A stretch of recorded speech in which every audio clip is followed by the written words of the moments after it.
ಬೆಳಕಿನ ಹಬ್ಬವಾದ ದೀಪಾವಳಿಯು ಕುಟುಂಬದವರೊಂದಿಗೆ ಸೇರಿಕೊಂಡು ಆಚರಿಸುವ ಸಾಮರಸ್ಯದ ಹಬ್ಬವಾಗಿದೆ. ದೀಪಾವಳಿಯು ಒಟ್ಟು 5 ದಿನಗಳ ಹಬ್ಬವಾಗಿದೆ. ನಮ್ಮ ದೇಶದ ಪೂರ್ವ, ಪಶ್ಚಿಮ, ಉತ್ತರ ಹಾಗೂ ದಕ್ಷಿಣದ ರಾಜ್ಯಗಳಲ್ಲಿನ ಜನರು ತಮ್ಮದೇ ಆದ ವಿಶಿಷ್ಟ ಪದ್ಧತಿಯಲ್ಲಿ ದೀಪಾವಳಿ ಹಬ್ಬವನ್ನು ಆಚರಿಸುತ್ತಾರೆ. ಎಲ್ಲ ಹಬ್ಬಗಳಿಗಿಂತಲೂ ಬೆಳಕಿನ ಹಬ್ಬವಾದ ದೀಪಾವಳಿ ಹಬ್ಬಕ್ಕೆ ಹೆಚ್ಚು ಜನಮನ್ನಣೆ. ದೀಪಾವಳಿ ಹಬ್ಬಕ್ಕೆ ಅದರದ್ದೇ ಆದ ವೈಶಿಷ್ಟ್ಯತೆ, ಹಿರಿಮೆ, ಗರಿಮೆ ಇದೆ. ಈ ಹಬ್ಬದಲ್ಲಿ ಪುರಾಣ, ಪರಂಪರೆ, ಧರ್ಮ, ಸಂಸ್ಕೃತಿ, ಜೀವನ ಶೈಲಿ, ಇತಿಹಾಸ, ಆಚಾರ, ವಿಚಾರ, ತಿಂಡಿ ತಿನಿಸು ಎಲ್ಲವೂ ಸೇರಿಕೊಂಡಿದೆ. ಆಶ್ವೀಜ ಬಹುಳ ತ್ರಯೋದಶಿಯಿಂದಲೇ ದೀಪಾವಳಿ ಹಬ್ಬವು ಆರಂಭವಾಗುತ್ತದೆ. ಇದನ್ನು ಧನ್ವಂತರಿ ತ್ರಯೋದಶಿ ಎಂದು ಕರೆಯುತ್ತಾರೆ. ನರಕಾಸುರನ ಸಂಹಾರದ ದೋಷವನ್ನು ಕಳೆಯಲು ಗಂಗೆಯನ್ನು ಪೂಜಿಸಿ ಹಂಡೆಗೆ ನೀರು ತುಂಬಿಸುವ ಸುಮುಹೂರ್ತದ ದಿನ. ಮರುದಿನ ನರಕ ಚತುರ್ದಶಿಯಂದು ಸತ್ಯಭಾಮೆಯೊಂದಿಗೆ ಶ್ರೀಕೃಷ್ಣನು ನರಕಾಸುರನನ್ನು ವಧಿಸಿದ ನೆನಪಿಗಾಗಿ ಈ ಹಬ್ಬವನ್ನು ಆಚರಿಸುತ್ತಾರೆ. ಮೈಗೆ ಎಣ್ಣೆಯನ್ನು ಹಚ್ಚಿಕೊಂಡು ಬಿಸಿ ನೀರಿನ ಅಭ್ಯಂಜನ ಮಾಡುವುದು ಬಹಳ ಹಿಂದಿನಿಂದಲೂ ನಡೆದು ಬಂದ ಸಂಪ್ರದಾಯ. ಸ್ನಾನ ಆದ ನಂತರ ದೇವರಿಗೆ ವಂದಿಸಿ ಸಿಹಿ ಅವಲಕ್ಕಿಯನ್ನು ತಿಂದು ಬಾಯಿ ಸಿಹಿ ಮಾಡಿಕೊಳ್ಳುವ ಕ್ರಮವಿದೆ. ದೀಪಾವಳಿಗೆ ಹೋಳಿಗೆಯನ್ನು ಮಾಡುವ ಕ್ರಮವೂ ಇದೆ. ಹೋಳಿಗೆಯಲ್ಲಿ ಹಲವು ವಿಧದ ಹೋಳಿಗೆಯ ಆವಿಷ್ಕಾರಗಳನ್ನು ಮಾಡಿಕೊಂಡಿದ್ದಾರೆ.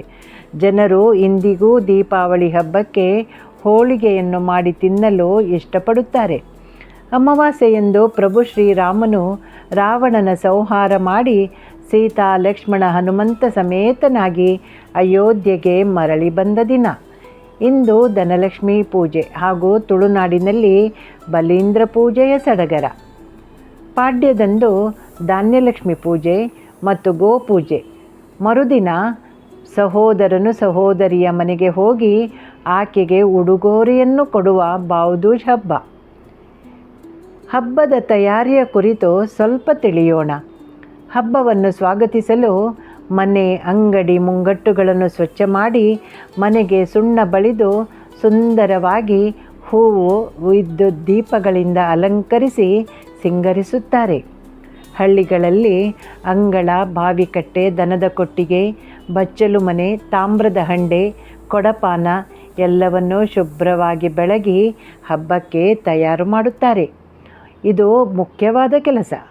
ನಗರಗಳಲ್ಲಿ ನಳ್ಳಿಗೊಂದು ಹೂವನ್ನು ಇರಿಸಿ ಹರಸಿನ ಕುಂಕುಮವಿಟ್ಟು ಗಂಗಾ ಪೂಜೆ ಮಾಡಿ ಆರತಿಯನ್ನು ಬೆಳಗುತ್ತಾರೆ. ನಮ್ಮ ಬಾಲ್ಯದ ದಿನಗಳಲ್ಲಿ ದೀಪಾವಳಿಗೆ ಮನೆಯ ಅಂಗಳಕ್ಕೆ ದನದ ಸೆಗಣಿಯನ್ನು ಸಾರಿಸಿ ರಂಗೋಲಿ ಹಾಕಿ ದೀಪಾವಳಿಯನ್ನು ಸ್ವಾಗತಿಸಲು ಸಿದ್ಧತೆ ಮಾಡಿಕೊಳ್ಳುತ್ತಿದ್ದೆವು. ನಾವು ದೀಪಾವಳಿಗೆ ಬಿಳಿ ಬೋರ್ಗಲ್ಲನ್ನು ಹುಡಿಯಿಂದ ಚುಕ್ಕೆ ಹಾಕಿ ಅಂಗಳದ ತುಂಬ ದೊಡ್ಡ ದೊಡ್ಡ ರಂಗೋಲಿಯನ್ನು ಬಿಡಿಸುತ್ತಿದ್ದೆವು. ಮರದ ಪತ್ತಾಸಿನಿಂದ ದೊಡ್ಡ ದೊಡ್ಡ ಕಂಚಿನ ದೀಪಗಳನ್ನು ಹಿರಿಯರು 2 ದಿನ ಇರುವಾಗಲೇ ಹೊರಗೆ ತೆಗೆಯುತ್ತಿದ್ದರು.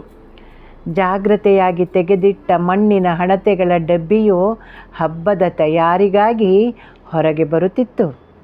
ದೀಪಗಳನ್ನು ಬೂದಿಯಿಂದ ಉಜ್ಜಿ ಉಜ್ಜಿ ತಿಕ್ಕಿ ತಿಕ್ಕಿ ಹೊಳಪು ಮಾಡುವಾಗ ನಮ್ಮ ಮನದಲ್ಲಿ ದೀಪಾವಳಿಯ ಸಂಭ್ರಮವು ಶುರುವಾಗಿ ಬಿಡುತ್ತಿತ್ತು. ನೀರು ಕಾಯಿಸುವ ತಾಮ್ರದ ಹಂಡೆಗಳಿಗೆ, ಕೊಡಪಾನಕ್ಕೆ ಕಟ್ಟಲು ಗೊಂಡೆ ಹೂವಿನ ಮಾಲೆ ಕಟ್ಟುತ್ತಿದ್ದ ನೆನಪಿನ ಚಿತ್ರಣ ಈಗಲೂ ಕಣ್ಣ ಮುಂದೆ ಬರುತ್ತಿದೆ. ಬಚ್ಚಲು ಮನೆಯ ಗೋಡೆಯ ಮೇಲೆ ಶೇಡಿ ನೀರಿನಲ್ಲಿ ಅದ್ದಿದ ಕೈಯ ಅಚ್ಚನ್ನು ಹಾಕುವಾಗ ನಾಮುಂದು ತಾಮುಂದು ಎಂದು ಪೈಪೋಟಿ ಮಾಡುತ್ತಿದ್ದೆವು. ಮನೆಯ ಮಕ್ಕಳೆಲ್ಲರ ಕೈಯ ಚಿತ್ರ ಇಡೀ ವರ್ಷ ಪೂರ್ತಿ ಬಚ್ಚಲು ಮನೆಯ ಗೋಡೆಯ ಮೇಲೆ ಇರುತ್ತಿತ್ತು. ಹುಳಿ ಮರದ ಚಿಗುರು, ಹರಸಿನ ಮೆಂತೆ, ಗಂಧ ಹಾಕಿ ಹಬ್ಬದ ಎಣ್ಣೆಯನ್ನು ತಯಾರಿಸುವ ಕ್ರಮವಿದೆ. ನಮ್ಮ ಹಳ್ಳಿಯಲ್ಲಿ ಅದು ಈಗಲೂ ಇದೆ.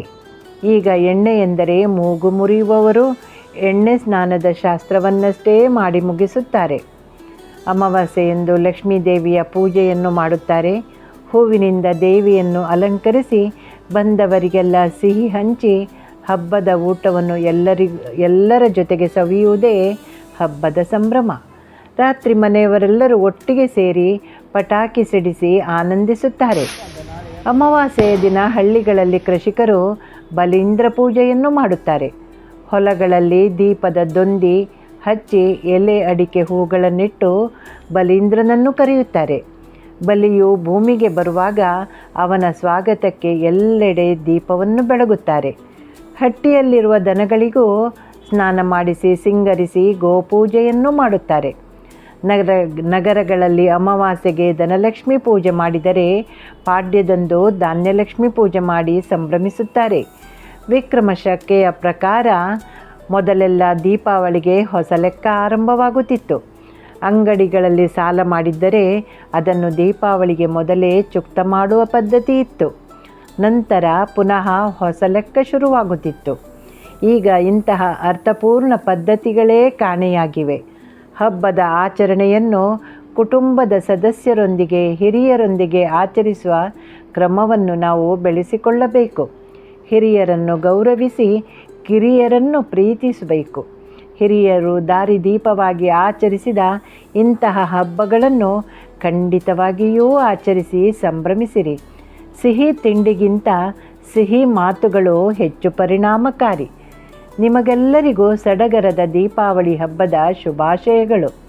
ಹಬ್ಬದ ಸವಿನೆನಪು ನಿಮಗೆ ಇಷ್ಟವಾದಲ್ಲಿ ನನ್ನ ಕೃಷ್ಣಾರ್ಪಿತಂ ಚಾನಲನ್ನು ಲೈಕ್, ಶೇರ್ ಮತ್ತು ಸಬ್ಸ್ಕ್ರೈಬ್ ಮಾಡಿರಿ.